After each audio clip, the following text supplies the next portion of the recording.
মমতা বন্দ্যোপাধ্যায় সভা থেকে বলছেন, একজন মুখ্যমন্ত্রী সভা থেকে বলছেন বিএসএফ এর ধারে কাছে কেউ যাবেন না, তারা নাকি ভালো নয়। স্বরাষ্ট্রমন্ত্রীকে কদর্য ভাষায় আক্রমণ তো করছেনই, তারই সঙ্গে সঙ্গে বলছেন মতুয়াদের নাম, সংখ্যালঘুদের নাম, রাজবংশীদের নাম কেটে দেওয়া হচ্ছে, কেটে দেওয়া হবে। চান কি আপনারা? আমি জিজ্ঞেস করছি মমতা বন্দ্যোপাধ্যায় কোথা থেকে এই তথ্য পাচ্ছেন যে এসআইআর করে স্পেসিফিকভাবে ইন্টেনশনালি মতুয়াদের নাম, রাজবংশীদের নাম অথবা সংখ্যালঘুদের নাম বাদ দিয়ে দিচ্ছে নির্বাচন কমিশন, তাদের ন্যায্য কাগজপত্র থাকা সত্ত্বেও এই বাংলায়? স্পেসিফিক কোয়েশ্চেন, স্পেসিফিক উত্তর চাই। কিন্তু মমতা বন্দ্যোপাধ্যায় বারবার বলেছেন, বিভিন্ন সময় বলেছেন, কখনো বলেছেন এসআইআর এর সঙ্গে এনআরসি কানেক্টেড, কখনো বলেছেন এনআরসির সঙ্গে সিএ কানেক্টেড। এগুলোরও কোনো ডকুমেন্ট প্রুফ তিনি এখনো পর্যন্ত দেননি বা দিতে পারেননি, শুধু মুখে বলেছেন, যেটার কোনো দাম নেই। মমতা বন্দ্যোপাধ্যায়ের মিথ্যাচার বলছে বিজেপি। কোন শব্দগুলোকে, কোন কথাগুলোকে জানেন? শুনুন।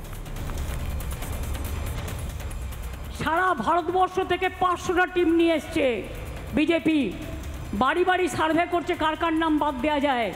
সবাই যার নিজের নিজের এলাকায় লক্ষ্য রাখবেন, কেউ সার্ভে করতে আসলে কখনো নিজের ডিটেলস বলবেন না। আপনার ডিটেলস নিয়ে গিয়ে আপনার নাম কেটে বাদ দিয়ে দেবে। যদি বলে আমাদের এখানে ফর্ম ফিল আপ করুন আমরা দেব, কোনো না জেনে ফর্ম ফিল আপ করবেন না। আপনার ডিটেলস নিয়ে গিয়ে ভোটার লিস্ট থেকে নাম বাদ দিয়ে দেবে, আর নিয়ে বলবে এই নাও এনআরসির নোটিশ নাও।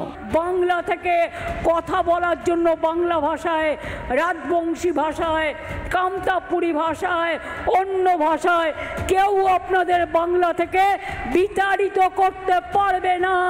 যতক্ষণ আমরা থাকবো অত সাহস কাউকে আমি দিইনি। বাংলায় ডিটেনশন ক্যাম্প হবে, জোরে বলতে হবে। মতুয়াদের ভোটার থেকে বাদ দিক, এটা আপনারা চান? রাজবংশীদের বাদ দিক, এটা আপনারা চান?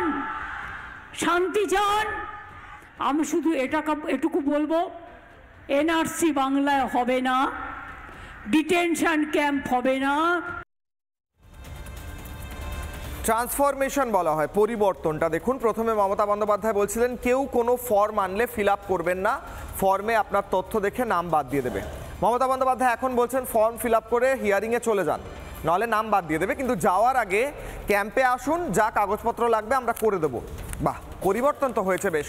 কিশলয় অগ্নিবাণের প্রথম প্রশ্ন, প্রথম অগ্নিবাণ, যেখান থেকে আজকের কিশলয় অগ্নিবাণের ডিবেটের প্রথম অংশ শুরু করব। কিশলয় অগ্নিবাণের প্রথম প্রশ্ন, তোষণ ও শোষণে ভাটা পড়ছে, তাই কি মিথ্যাচারের ঢেউ তুলছেন মমতা বন্দ্যোপাধ্যায়? বিজেপি বলছে যে মিথ্যাচার করছেন মমতা। আমরা প্রশ্ন করছি বিজেপির কথা ধরে যে মমতার মিথ্যাচারের ঢেউ কি তোষণ আর শোষণে ভাটা পড়ছে বলে? প্রশ্ন আমার। নানা ধরনের কন্টেন্ট দেখার জন্য লাইক করুন, শেয়ার করুন আমাদের ফেসবুক পেজ, সাবস্ক্রাইব করুন আমাদের ইউটিউব চ্যানেল। পাশাপাশি অন্যান্য ব্রেকিং নিউজের জন্য অবশ্যই চোখ রাখুন রিপাবলিক বাংলায়।